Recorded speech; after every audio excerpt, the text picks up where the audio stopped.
Hey guys, what's up? Welcome back to today's edition of The Fishing Teacher, and really appreciate you guys swinging by the channel and watching the video. Always very grateful for that. Guys, today we're going to be talking about one of my favorite colors of soft plastic lures, and that's watermelon red here. I'm going to give you guys the scenarios that it works best in. It has a lot to do with the water clarity and the light penetration, so we're going to go over the key scenarios, because if you do get those scenarios out there in those conditions, that you can catch more fish on watermelon red than any other color, once if they fall into that certain set of situations on the water.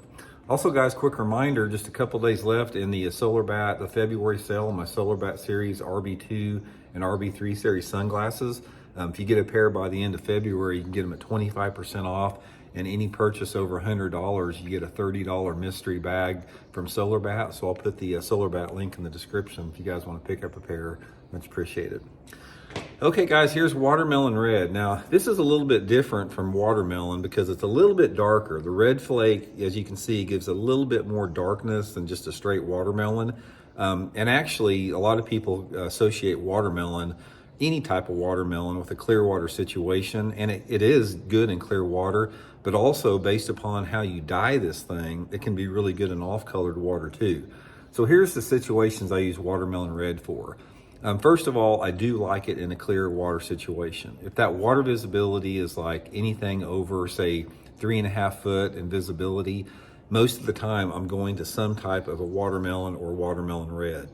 The times that I go specifically to the watermelon red is particularly if you have some type of an overcast day.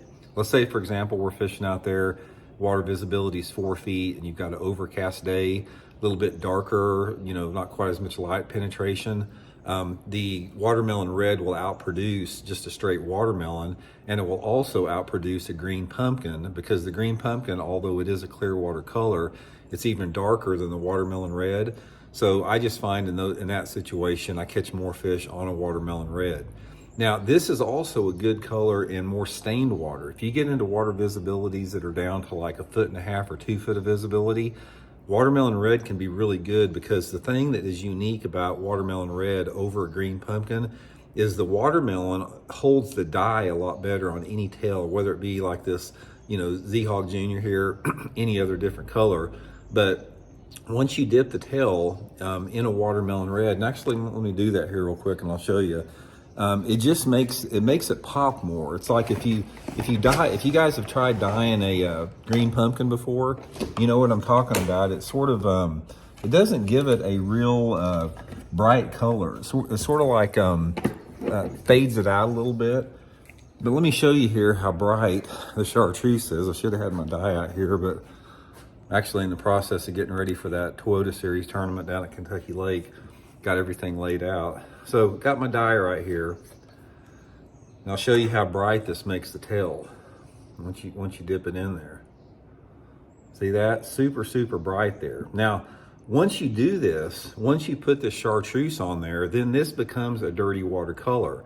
So this is one of my favorite colors, and like I said, the water visibility down around, say, 12, 15, maybe 18 inches of visibility. A lot of people will use like a darker color, like a black and blue, but I've caught a lot of fish on this watermelon red with the chartreuse tail. I will also at times use orange on it. It holds orange real good too. But it's just a really good color, guys. I mean, I've caught fish on watermelon red all over the United States, everywhere from my part of the country to Florida to out west. It's really, really natural color. It blends in. Fish really like it, and like I said, there's a lot that you can do with dyes on it.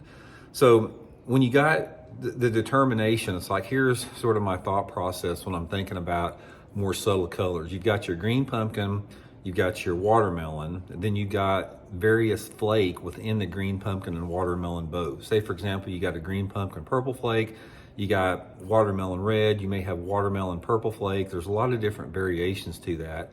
Normally what happens is the more flake that is in a green pumpkin or in a watermelon, it makes it a little bit darker. So anytime that you have a flake, whether it be watermelon red or whatever, it's a little bit better in the lower light conditions or the little bit off-colored water. And if you want just a straight, pure, clear water color, then go to the more just the plain, like the plain green pumpkins or the plain watermelons with no flake in it. And it's a little bit more see-through and translucent.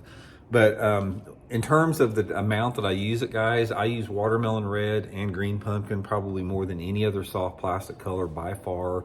My next out there would probably be probably a close tie between a June bug and a black neon. That's for more off-colored water. But anyway, watermelon red, you can't go wrong with it. It's great color. A lot of stuff you can do with it. You can put any type of dye on it. Chartreuse orange is my favorite. It will get you some bites this time of year. So hope it helps out. We'll see you guys.